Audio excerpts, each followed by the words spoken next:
On September 10, 1833, President Andrew Jackson declares that the government will no longer use the Second Bank of the United States, the country's national bank.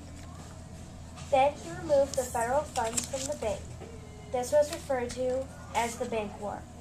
Mrs. Jackson and the National Bank by Gillian, Kallyah, Briana, Kallyah, and Martha Schaefer.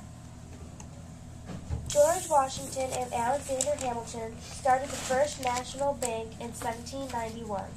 The purpose was to build a place to store federal funds.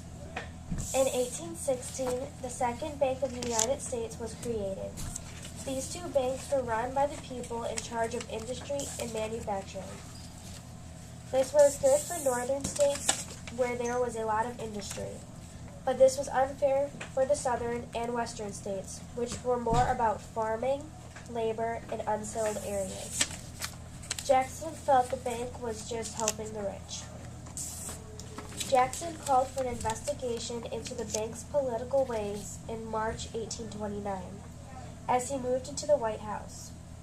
Jackson thought the bank was like a monster.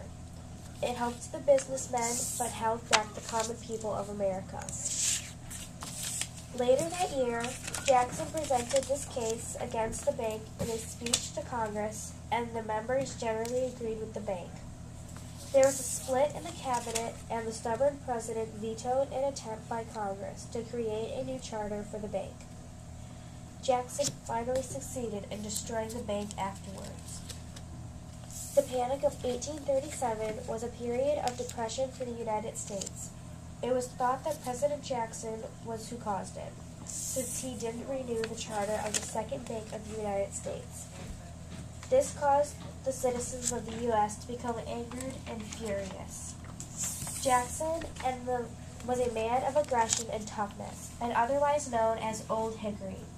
His actions greatly impacted the United States in many ways. Old Hickory!